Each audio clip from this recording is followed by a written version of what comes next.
Imagine you are a Russian soldier. You have trained for this moment.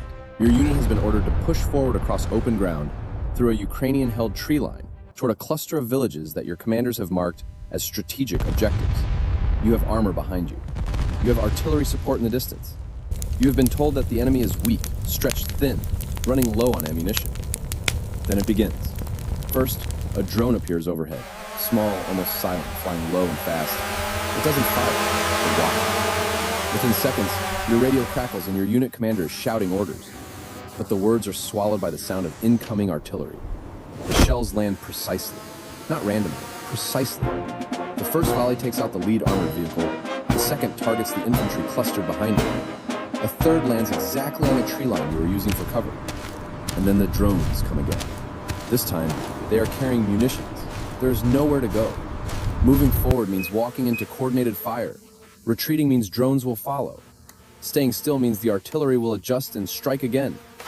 Within minutes, what was a confident advance has become a desperate scramble for survival. Soldiers scatter into ditches, fall beneath disabled vehicles, or simply freeze, paralyzed not by fear alone, but by the mechanical precision of a system designed to make the entire battlefield lethal.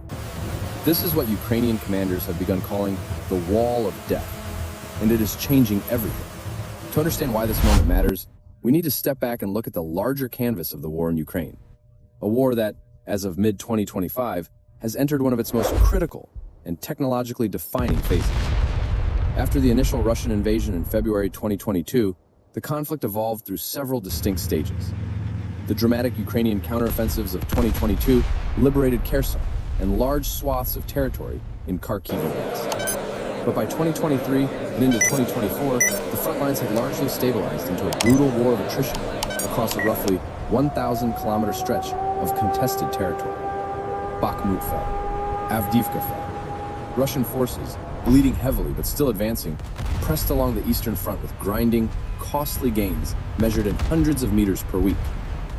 The fundamental challenge for Ukraine has been sustaining a coherent defense against an adversary with significant advantages in manpower, artillery ammunition, and willingness to absorb catastrophic losses. Russia has adopted a doctrine of human wave assaults, sending infantry in loosely coordinated groups toward Ukrainian positions, knowing that some will die, but calculating that the defenders will eventually run out of ammunition, manpower, or will. For months, that strategy was showing results. Ukrainian units were being stretched. Western ammunition deliveries, though significant, were inconsistent. The front was bending in places, and Russian military bloggers and state media were crowing about a coming breakthrough. Then Ukraine did something unexpected. Rather than simply holding the line and absorbing losses, Ukrainian commanders began deploying a layered, integrated defensive system, combining drone warfare, precision artillery, electronic warfare, and real-time intelligence coordination into something that has no real precedent in modern conflict. Something that stops entire Russian advances cold. Something that is now being referred to in military briefings and on the battlefield as the Wall of Death. The term sounds dramatic, perhaps even propagandistic, but the battlefield evidence supporting it is sobering. The Wall of Death is not a single weapon, a single technology, or a single tactical decision. It is a system, an integrated, layered defensive architecture that combines multiple elements into a coherent whole. Understanding it requires understanding each layer individually, and then understanding how they interact. The first layer is persistent aerial surveillance. Ukraine has deployed thousands of small, first-person view drones, commonly known as FPV drones, along the front line, supplemented by longer-range commercial reconnaissance drones and purpose-built military systems. These drones maintain nearly continuous coverage of the approaches to Ukrainian defensive positions. When Russian forces begin to mass, organize, or move, Ukrainian operators know within minutes. This real-time intelligence is not simply shared up the chain of command, it is fed directly into a coordinated fire response. The second layer is precision artillery. Ukraine, equipped with Western systems including M777 howitzers, Caesar self-propelled guns, and M109 Paladins, has refined the art of rapid-fire coordination to a remarkable degree. The intelligence gathered by drones is converted almost instantly into firing solutions. Artillery units are pre-positioned along defensible fire corridors, allowing them to respond within 2 to 3 minutes of a contact report. The accuracy is devastating. Ukrainian crews have learned to place rounds within meters of a target. And with modern counter-battery radar and GPS-guided munitions, they can do it consistently.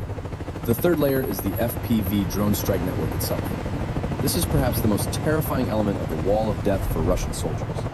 First-person view drones, piloted remotely by trained operators, can fly at speeds of up to 150 kilometers per hour and carry warheads capable of penetrating light armor and killing infantry. They can navigate around obstacles, fly through windows, and pursue individual targets, and Ukraine has them in enormous numbers. Ukrainian factories, university workshops, and volunteer organizations have been producing FPV drones at rates that have stunned military analysts. In some sectors, Ukrainian units have multiple drone operators per squad, each capable of launching strikes within seconds of a confirmed target. The fourth layer is electronic warfare. Ukraine has made significant investments in systems that can detect, jam, and in some cases, hijack Russian drone communications. This creates a one-sided electromagnetic environment in which Ukrainian drones operate with relative freedom, while Russian drone operators face constant interference and signal disruption. The fifth and final layer is the integration of all these systems through digital command networks. Ukrainian units at the company and battalion level now operate with tablet-based battlefield management systems that aggregate drone feeds, artillery data, and infantry reports into a